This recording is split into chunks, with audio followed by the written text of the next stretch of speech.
Now, in the last lecture, we discussed these three topics, which is what is the condition for equilibrium of a particle.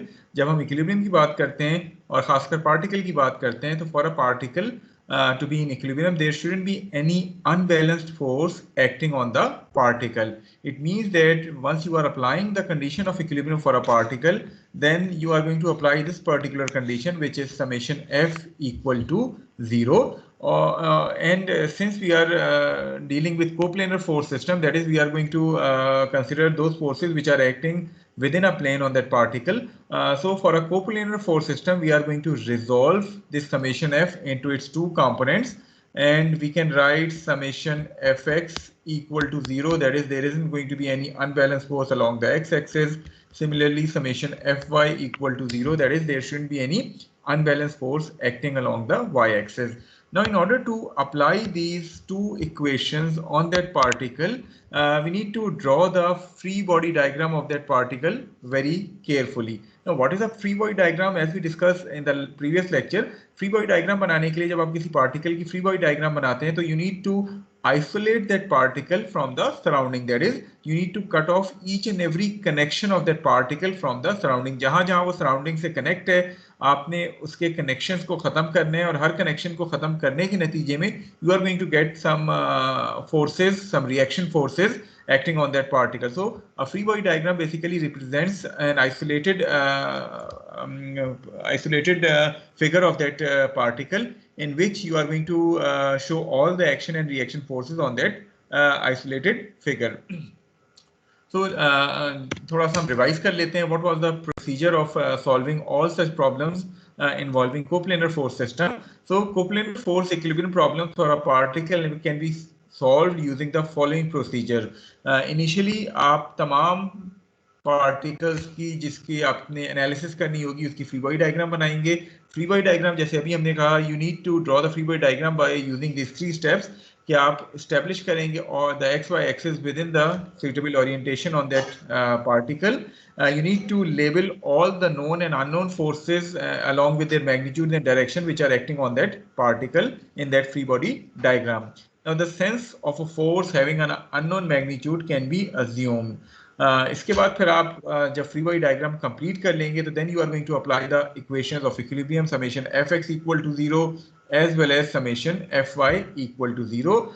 Components are positive if they are directed along the positive axis and negative if they are directed along the negative axis. कि वो तमाम forces जब आप उनको resolve करेंगे, अगर उनके components positive x direction में आ रहे हैं, so you are going to indicate them with a positive sign. अगर वो नेगेटिव एक्सिस की तरफ आ रहे हैं, तो you are going to include them in the relevant equation with a negative sign. Now, if more than two unknowns exist, now since you have these two equations, so at most you can solve these two equations for two unknowns only. However, if the number of unknowns are greater than two, for example, तीन unknowns हैं आपके पास, तो then you should look for some spring force, maybe कहीं spring लगा हुआ और आप spring force का इस्तेमाल करते हुए एक unknown को जो है वो eliminate कर सकें. Moreover, the magnitude of a force is always a positive quantity. Then if the solution for a force yields a negative result, यानी आपने एक अननोन फोर्स का डायरेक्शन अज्यूम कर लिया था, आपने अपना सोल्यूशन किया और सोल्यूशन करने के बाद उस फोर्स का जो मैग्नीट्यूड है वो आपको नेगेटिव साइन के साथ मिल रहा है, तो नेगेटिव साइन के साथ मिलने का मतलब क्या है कि आपने जो उसका डायरेक्शन अज्यूम किया था, you are going to reverse your direction in the free body diagram, and alternately that force is acting opposite to your assumed direction. तो जो भी नॉन फोर्सेस हैं उनको आप अपने करेक्ट डायरेक्शन में जो है वो फ्री बॉडी डायग्राम पे इंडिकेट करते हैं. हाउएवर अननोन फोर्सेस के लिए जनरली हम उनका पॉजिटिव डायरेक्शन जो है वो अज्यूम कर लेते हैं, सॉल्व करते हैं. अगर तो आंसर आपका उस फोर्स की वैल्यू पॉजिटिव आती है, it means your assumption is correct. However अगर आपके पास आंसर नेगेटिव आ जाता है, it means that you are going to change और reverse your assumption. So I hope कि दिस प्रोसीजर जो कि हमने लास्ट टाइम थ्योरीज की देखी थी, ये क्लियर है हर एक को.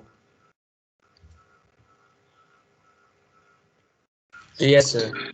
चलिए आज हम कुछ एग्जांपल्स और प्रॉब्लम्स जो है वो इस टॉपिक से कवर करेंगे और प्रोबेबली अगर टाइम बचा तो हम नेक्स्ट टॉपिक का भी थोड़ा सा इंट्रोडक्शन देख लेंगे. मेजर अगर देखा जाए तो ये पूरा चैप्टर टॉपिक से मिलके बना है. One is this coplanar force system and applying the condition of equilibrium for a coplanar force system, जो कि आज हम कवर करेंगे.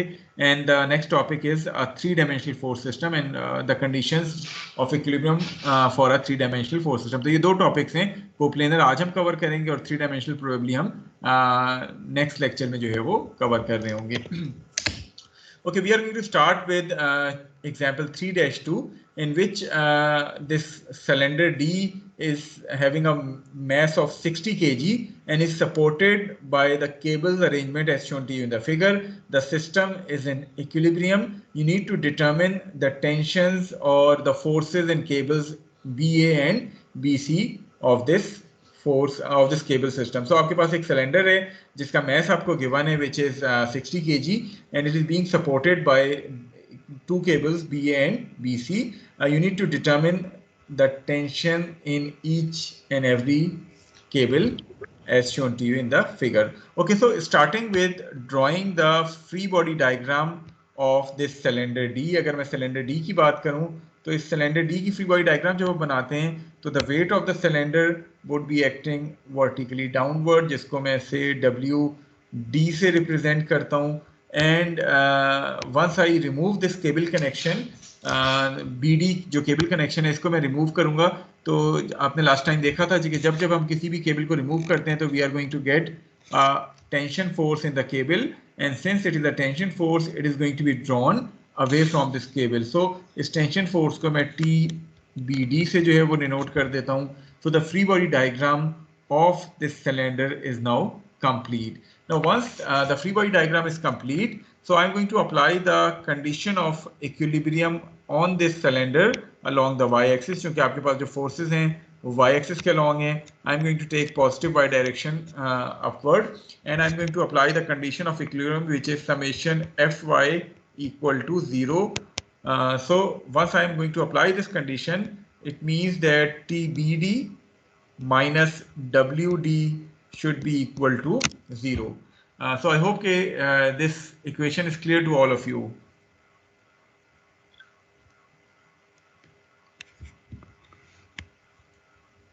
Yes sir, it's clear. So from this equation we can write the tension in cable BD to be equal to the weight of this cylinder D, and that is equal to weight कितना होता है mg के बराबर होता है. mass आपको given है, g आपके पास 9.81 है. So accordingly this TBD would comes out to be 588.6 Newton. So this is going to be the tension in cable BD. Okay, next आप करेंगे क्या कि you need to draw the free body diagram of this ring B. अब next step में आप इस ring B के free body diagram जो है वो draw करेंगे. Now on this ring there are three forces which are acting. One is this tension in this cable which is TBC. इसको मैं TBC से represent करता हूँ, and it is acting at an angle of 45 degrees with respect to the positive x-axis. The second force which is acting on this ring B is this force which is being represented by TBA, that is tension in cable BA. So आपके पास TBA force आ गई है which is acting in cable BA, and its direction is being represented by this smaller triangle जो कि 3, 4, 5 उसकी length जो है वो given है. इसके अलावा भी कोई फोर्स एक्ट करेगी? इस पे वेट ऑफ सिलेंडर भी एक्ट करेगा. तो इसके ऊपर बेसिकली ये वाली टेंशन एक्ट करेगी जिसको हमने इससे पहले TBD का नाम दिया था, and as we have said earlier this TBD is basically equal to the weight of this cylinder. So now the free body diagram is complete. इस ring B के ऊपर तीन forces act कर रही हैं. One is TBC acting at an angle of 45 degrees. The other one is TBA जिसका angle आपको इस smaller triangle से पता चल सकता है. And the final force is the weight of the cylinder which would be acting downward. So this ring is being acted upon by three forces. I hope that the free body diagram of this ring is understood to each one of you.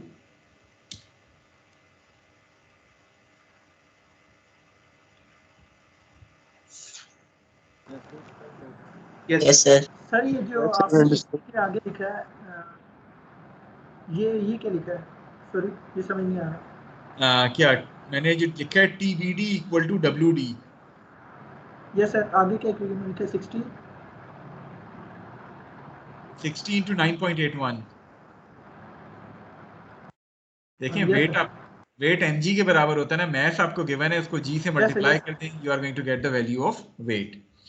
Okay, so now applying the conditions of equilibrium on this ring B after drawing the free body diagram. The conditions of equilibrium says that summation fx should be equal to 0. So what are the forces which are acting along the x-axis from the free body diagram of ring B? Can you identify those forces?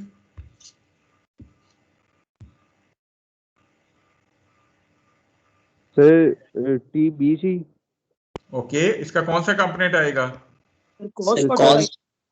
cos 45 positive negative? Sir negative. तो अगर आप गौर से देखें, मैं जब components बनाता हूं तो TBC चूंकि फर्स्ट क्वाड्रेंट में लाई करता है, इसके जो दो कंपोनेंट्स बनेंगे वो पॉजिटिव x पॉजिटिव y। अगर मैं TBA की बात करता हूं तो इसके जो दो कंपोनेंट्स बनेंगे negative x and positive y, since TBA lies in the first quadrant. So accordingly TBC cos 45 और TBA का कौन सा कंपोनेंट आएगा?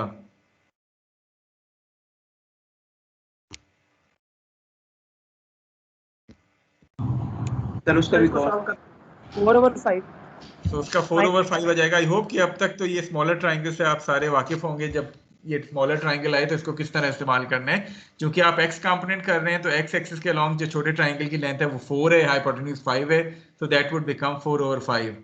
पॉजिटिव और नेगेटिव? Sir, negative. तो नेगेटिव साइन आएगा। जिस तरह अभी बात हुई थी, TBA जो है वो सेकंड क्वाड्रेंट में लाई करता है, so it should have a negative x component. So TBC cos 45 minus TBA 4/5 should be equal to 0. Let me call it as equation number 1. Applying the second condition of equilibrium, which says that summation fy should be equal to 0. इसी तरह आपके पास जो y components आएंगे, they are going to be TBC sin 45, which is going to be a positive component, as well as TBA with a positive sign, और चूंकि y axis के along ये smaller triangle की length 3 है, so it would be 3/5 minus WD to be equal to 0. So this would be equation number 2. So आपके पास दो equations हैं। unknowns कितने हैं इसमें? Sir, 2.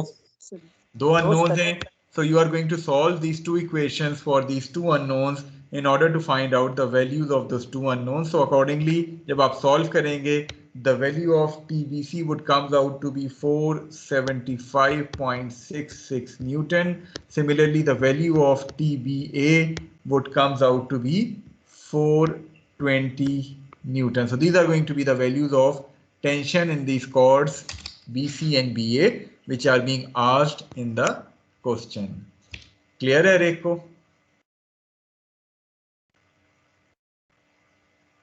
Yes, sir. चलें, अब मेरा आपसे एक छोटा सा सवाल है, मे बी आप में से कोई एक जवाब दे सकता है। यहाँ हमने, अगर जब मैं सिलेंडर डी की फ्री बॉडी डायग्राम बना रहा था, I have shown the direction of TBD to be acting upward, but once I am drawing the free body diagram of this particle B, I have shown the arrow of TBD downwards. Why is it so? Sir point B ऊपर है इस वजह से, और जब point D की आप बात करेंगे वो नीचे है TBD से। और सर ये वेट के बराबर भी है इस वजह से, क्योंकि वेट भी डाउनवर्ड है।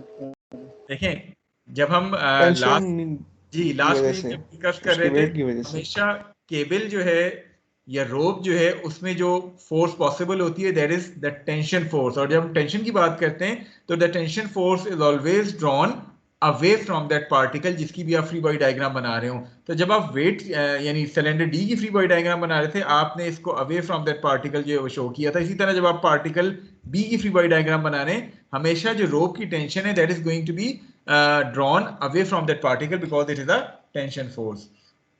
क्लियर है रेक को कि हमने ये क्यों इसके डायरेक्शन जो है वो एक दूसरे के ऑपोजिट शो किए दोनों फ्री बॉडी डायग्राम्स में? Yes, sir. Any other thing which you want to ask regarding this very simple example 3-2, ताकि हम थोड़ा सा मुश्किल एग्जाम्पल की तरफ मूव करें?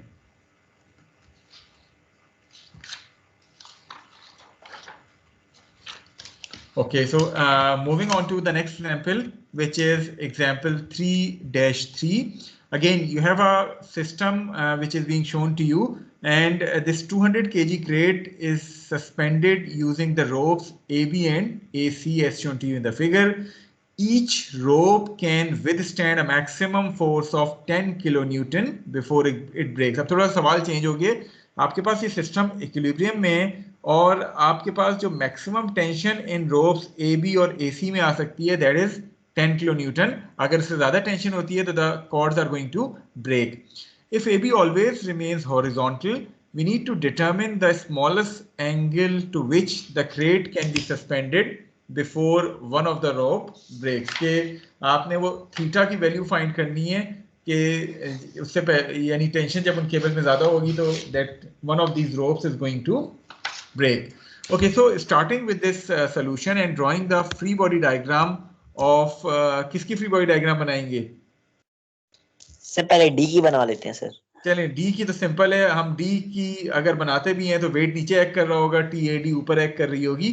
सो नेक्स्ट हमें फ्री बॉडी डायग्राम चाहिए किसकी अपने सोल्यूशन के लिए? ए की सर. तो ए की चाहिए. So we need to isolate this point A from the surroundings.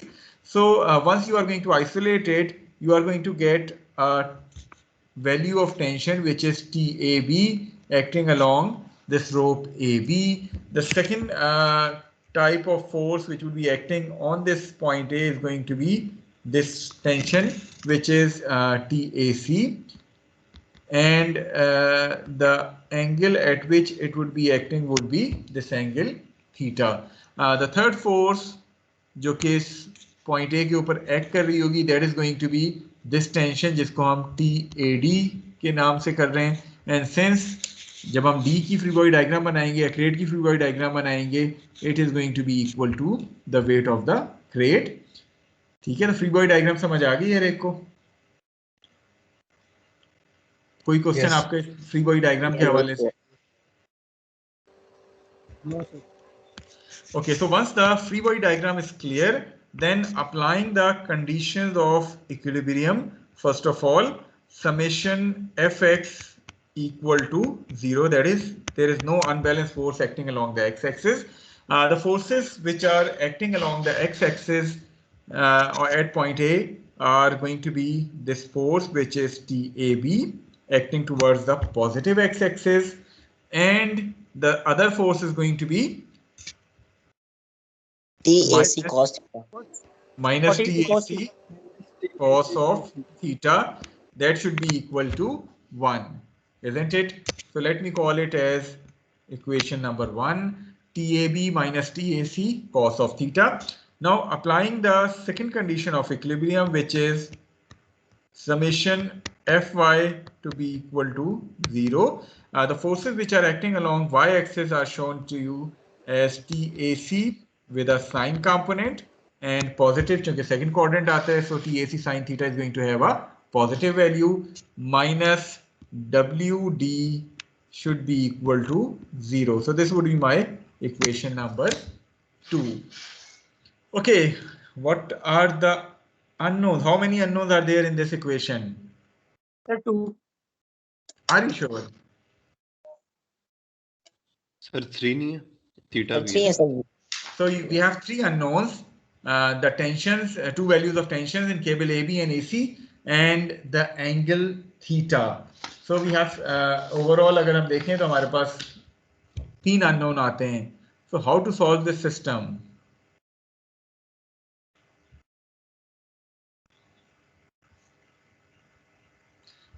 Can you read this second line? Each rope can withstand a maximum force. TAB को 10 किलो न्यूटन रख देंगे. अच्छा चलें, अब चूंकि क्वेश्चन कहता है each rope can withstand a maximum force of 10 kilo Newton before it breaks. तो ये हम 10 किलो न्यूटन TAB को रखेंगे या TAC को रखेंगे? सर सर, TAB को TAC रखेंगे. TAB को रखेंगे सर.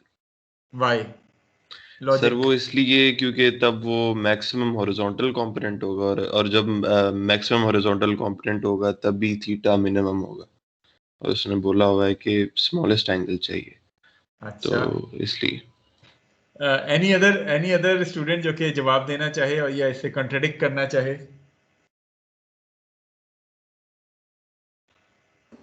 तो टी ए बी पे होगा क्योंकि सर देखें ना, अगर हम फोर्स ज़्यादा लगाएंगे बी वाले साइड पे तो रोप जो है वो ब्रेक हो सकता है। आप दोनों के ख्याल में टी ए बी होना चाहिए? कोई स्टूडेंट जो सर टी ए सी को 10 रखना चाहे और उसकी लॉजिक डिफाइन करना चाहे?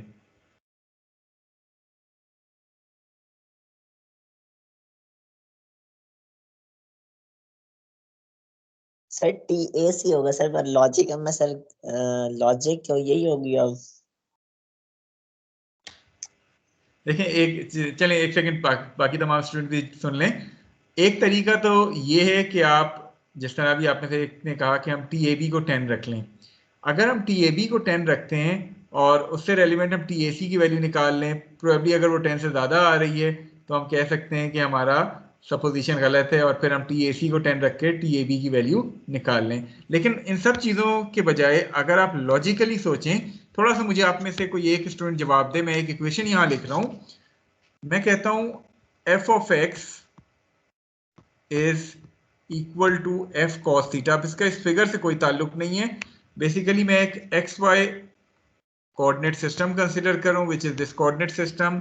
मैं आपसे कहता हूँ कि आपके पास एक अदद फोर्स है जो कि ये फोर्स एफ है, ये थीटा बना रही है एक्स एक्सिस से। सो हमने पढ़ा हुआ है कि F of x is F cos theta, isn't it? Yes sir. Yes sir. अच्छा, अब मेरा अगला सवाल है, यस सर। इसमें एफ एक्स की वैल्यू बड़ी होगी कि एफ की वैल्यू बड़ी होगी? सर एफ की वैल्यू बड़ी होगी। एफ की वैल्यू बड़ी होगी। कैसे आपने जज किया? सर एफ तो कॉस की वैल्यू हाइपोटेन्यूज है ना। 1 और -1 बेसिकली एफ एक्स जो है वो एफ का कंपोनेंट है। कॉस से जब आप मल्टीप्लाई करेंगे तो definitely F cos theta is going to be smaller than F, isn't it? जी सर।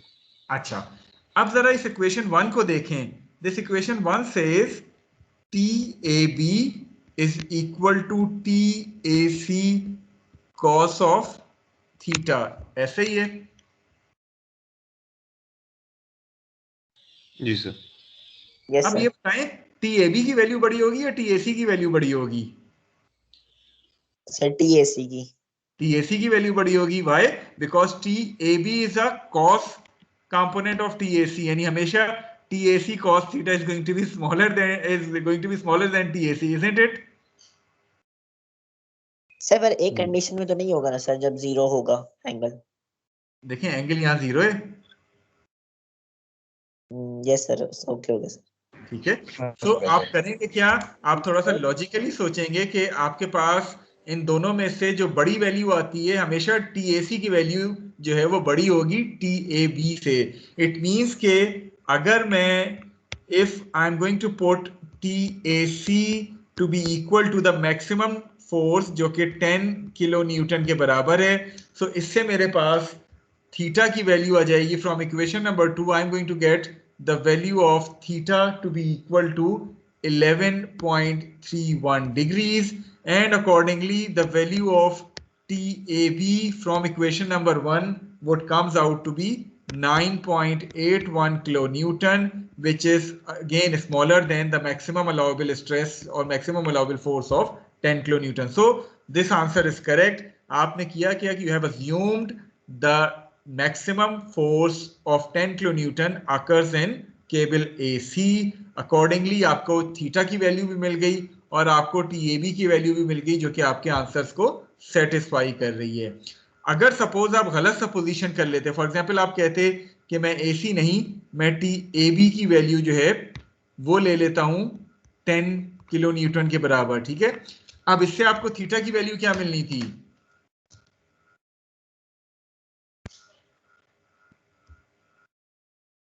फाइंड कर सकते हैं थीटा?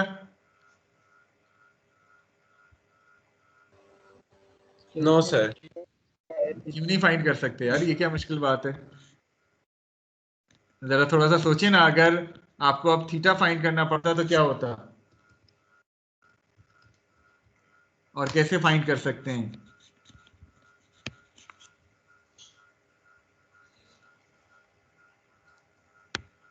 जी एनी आइडिया?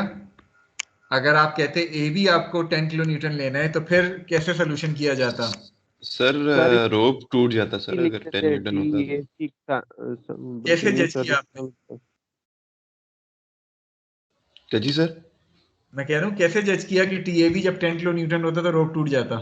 क्योंकि सर उसको नीचे वाला वो जो वर्टिकल कंपोनेंट है उसको भी साथ वो करना है ना, इक्वलाइज करना है, तो टोटल जो है मतलब जो टोटल रिजल्टेंट बनेगा वो 10 से बड़ा होगा। चलिए टीएसी, अगर मैं टीएबी 10 लेता हूँ तो टीएसी की वैल्यू क्या आएगी इन इक्वेशंस के हिसाब से? क्या आप जज कर सकते हैं? जब तक थीटा नहीं पता होगा तो वो हम नहीं जज कर सकेंगे। अच्छा तो जी थीटा कैसे पता सर करें? जज कर सकते हैं सर मेरे ख्याल थीटा से। अगर हमें टी ए भी दिया होगा तो थीटा भी हम नहीं फाइंड कर सकते, क्योंकि सर वो इक्वेशन में दोनों वेरिएबल्स आ रहे हैं जो हमें अननोन है। मैं आपसे एग्री नहीं करता, थीटा हम फाइंड कर सकते हैं। सर एक्स एक्सिस पे जो फोर्सेस हैं सर, हमें कर बैलेंस कर सकते हैं देंगे। इसको। TAB = TAC TAC cos theta लगेगा सर। देखें आपके पास TAB = TAC cos theta, equation 3 क्या कहती है कि आपके पास TAC cos थीटा जो है वो 10 किलो न्यूटन के बराबर है, ऐसे ही है। आपने TAB 10 कहा ना, तो इक्वेशन 3 कहती है TAC cos थीटा आपके पास 10 हो जाएगा, ऐसे ही है। Yes sir. अच्छा, इक्वेशन नंबर 2 क्या कहती है? TAC sin थीटा आपके पास किसके बराबर है? 1962 के बराबर, जो वेट है।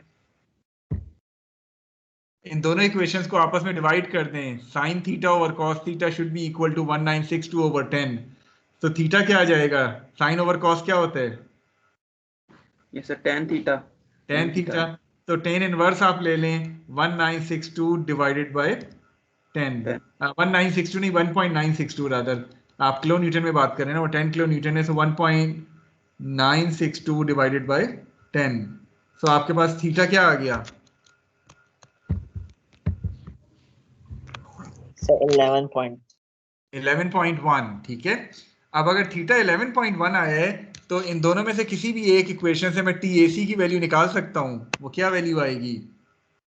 सपोज 10 से निकालता हूं, सो 10 डिवाइडेड बाय cos थीटा, क्या वैल्यू आई है? -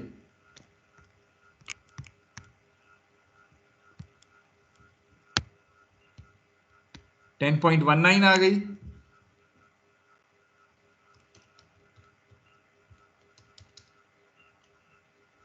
ऐसा ही है TAC की value.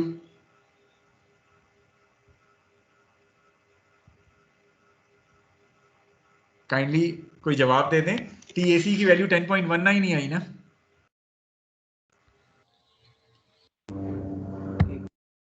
So is it acceptable ये वाली वैल्यू?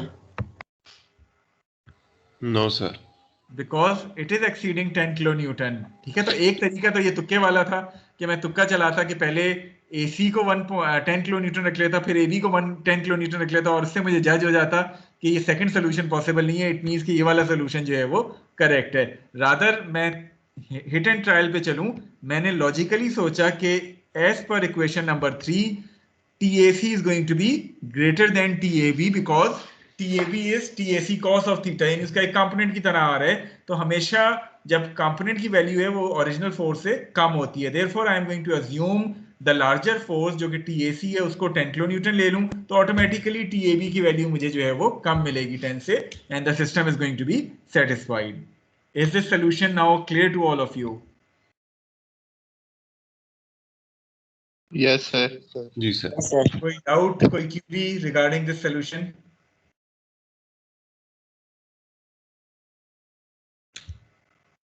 कोई पॉइंट समझ ना आया हो आप अभी पूछ सकते हैं, अगर समझ आ गया तो हम आगे मूव करते हैं। सर ये थीटा की दो वैल्यूज क्यों आई हुई हैं, मतलब कि देखें आपकी थीटा की इसलिए 2 वैल्यूज आई हैं कि एक दफा आपने TAC को मैक्सिमम लिया है तो आपको थीटा की 11.31 मिली है, आपने जज किया उससे TAB की वैल्यू 9.81 आ रही थी। दूसरे केस में आपने TAB की वैल्यू 10 किलो न्यूटन ली जिससे आपको थीटा 11.1 मिला और TAC जो है वो एक्सीड कर रहा था। So this solution is incorrect, और आपका जो करेक्ट सोल्यूशन है वो ये है जिसमें AC जो फोर्स है that should be equal to 10 kilo newton. So theta equal to 11.31 is the correct value.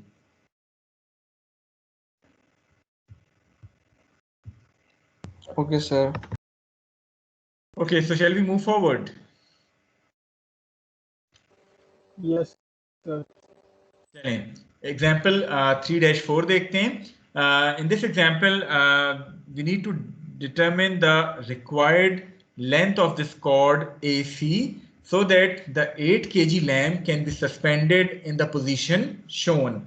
The undeformed length of the spring, यानी spring की unstretched length आपको given है, which is 0.4 meters, and it has a stiffness of 300 Newton per meter. So you are going to support this lamp using the cable AC and spring AB. आपसे कहा जा रहा है कि you need to determine के LAC यानी length of this cord AC कितनी होनी चाहिए in order to hold this system in equilibrium in the position shown. So free body diagram हमें किसकी बनानी चाहिए?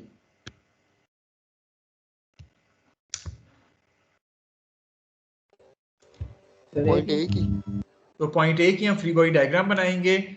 The weight of this lamp would be acting downward, जिसको मैं W से रिप्रेजेंट कर रहा हूँ, एंड एज पर the formula this weight is going to be equal to mg. So m आपके पास 8 गिवन है, g की वैल्यू आपके पास 9.81 आती है. So accordingly the value of W would comes out to be 78.48 newton. So this is going to be the weight of this lamp. इसके अलावा जो पॉइंट ए के ऊपर फोर्सेस मजीद एक्ट कर रही हैं, one is going to be this force जिसको हमने TAC का नाम दिया है, and this force is going to act at an angle of 30 degrees with respect to the negative x axis.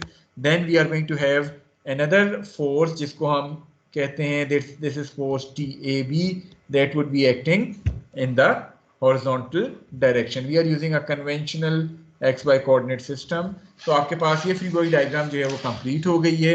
3 forces act कर रही हैं पॉइंट ए के ऊपर. One is the weight which is acting downward, the other one is the spring force जिसको हमने TAB का नाम दिया है, and the third one is the force in this rope AC जिसको हमने TAC का नाम दिया है. So applying the conditions of equilibrium for this case, the first condition says that there shouldn't be any unbalanced force acting on this particle along the x-axis, that is summation fx equal to 0. So the equation for summation fx equal to 0 would become TAB minus TAC cos of 30 should be equal to 0. So let me call it as equation number 1. The second condition of equilibrium says that there shouldn't be any unbalanced force acting along the y-axis as well. So summation Fy should be equal to 0. The forces which are acting along the y-axis is TAC sine 30 with a positive sign minus W should be equal to 0. So ये मेरे पास दो अदद forces आ गई हैं, दो अदद sorry equations आ गई हैं. Unknowns कितने हैं इसमें? So 2, TAB and TAC. So we have two unknowns, TAB and TAC. So we are going to solve this system of equations simultaneously in order to get the value of those two unknowns. So TAB जब आप solve करेंगे, TAB would comes out to be 135.93 Newton and TAC would comes out to be 156.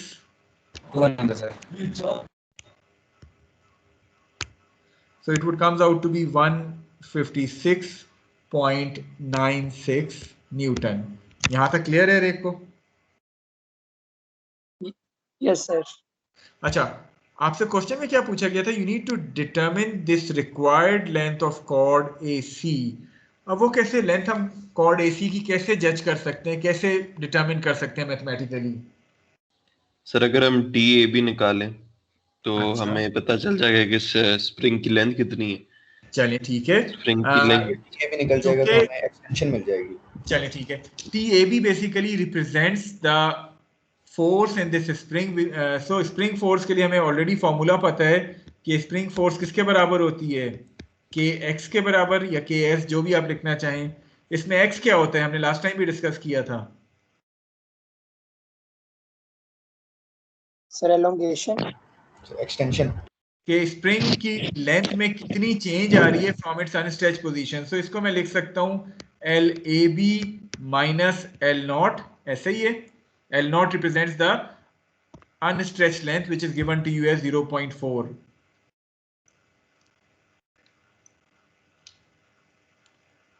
So AB की value पता है which is 135.93, K की value पता है which is 300, L0 की वैल्यू पता है which is 0.4. So only unknown here is LAB. So once you solve it, LAB comes out to be 0.853 meters. So ये तो लेंथ AB की आ गई, इससे आपको AC कैसे मिलेगा? अब सर इसे 2 से माइनस कर देंगे तो हमें सर ये जो EC की लेंथ का हॉरिजॉन्टल कंपोनेंट मिल जाएगा। That's तो correct. सर अभी हॉरिजॉन्टल कंपोनेंट भी है, ज्योमेट्री का इस्तेमाल कर लेते हैं। We know that the length from one point to this point is 2 meters, and this length can be determined using the sum of these two lengths, कि AC का component plus AB. So this is LAB जो कि आपने already find कर ली है. So you can write 2 meters to be equal to LAB plus LAC cos of 30, isn't it?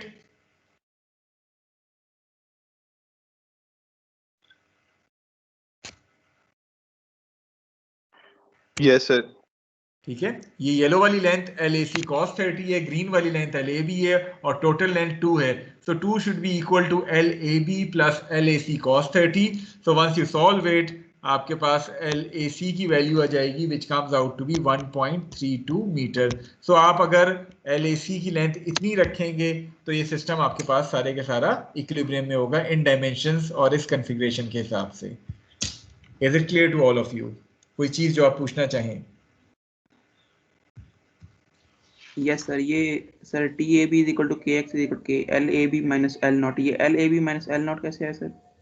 देखें, आपके पास जो स्प्रिंग फोर्स का फॉर्मूला है KX, इसमें ये X क्या चीज रिप्रेजेंट करता है? X रिप्रेजेंट्स के how much change in the length of spring has occurred from its unstretched position. X जो है वो उसकी चेंज इन लेंथ को रिप्रेजेंट करता है from the unstretched position.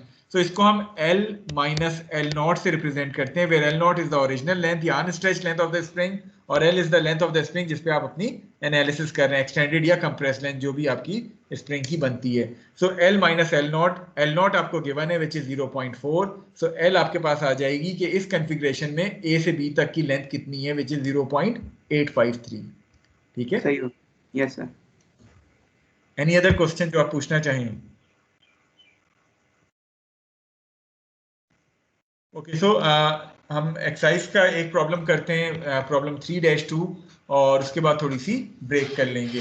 Again ये काफ़ी सिंपल सा प्रॉब्लम है। आपके पास एक सिस्टम जो है वो इक्विलिब्रियम में है।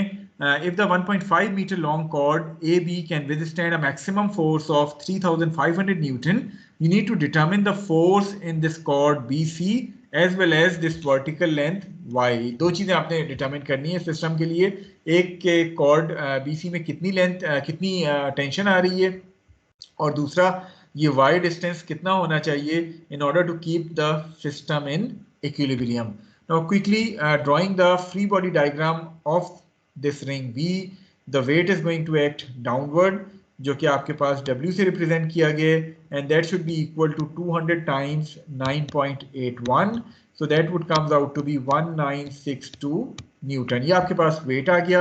इसके अलावा जो फोर्सेस एक्ट कर रही हैं, वन इज दिस फोर्स जिसको हमने FBA का नाम दिया है या TBA का नाम, जो भी टेंशन या फोर्स से आप रिप्रेजेंट करना चाहें TF से आप रिप्रेजेंट कर सकते हैं।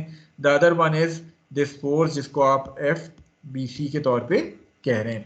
So applying the conditions of equilibrium, first of all along the x-axis summation fx equal to 0. Once you apply this summation fx equal to 0, do you know the value of angle theta? अगर मैं कहूँ this is theta या this is theta, it is going to be FBA cos theta minus FBC to be equal to 0. This is equation number 1. Applying the condition of equilibrium along the y-axis, summation Fy equal to 0. The forces which are acting along y-axis is FBA sine of theta minus W to be equal to 0. So you have two equations. How many unknowns?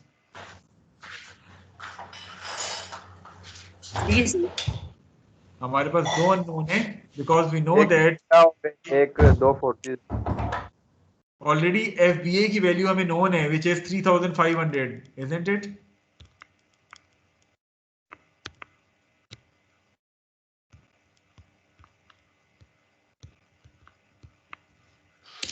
So 2 unknowns, one is FBC, the other one is theta. So once you solve equation number 1, you are going to get the value of theta. Sorry, once you solve equation number 2, you are going to get the value of theta to be equal to 34.1. And then the value of FBC would comes out to be 2898.2 Newton. ठीक है, ये दोनों values आ गई आपके पास. Now how you are going to determine this y?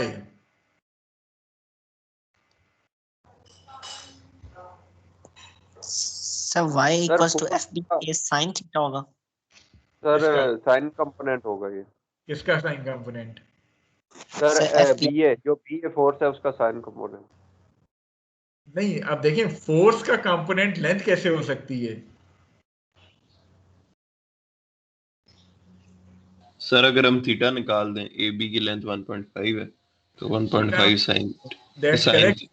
Theta हमने निकाल लिया which is 34.1. AB की लेंथ हमें 1.5 गिवन है, सो y क्या हो जाएगा? It is 1.5 sine of theta, isn't it? Yes sir. Length का कंपोनेंट लेंगे तो लेंथ आएगी, अगर आप फोर्स का कंपोनेंट लेंगे तो फोर्स आएगी आपके पास. ये नहीं हो सकता कि फोर्स के कंपोनेंट से आपको लेंथ मिल जाए. सो लेंथ का कंपोनेंट आपने लिया sine component, so you are going to get y to be equal to 0.84 metres. Clear है?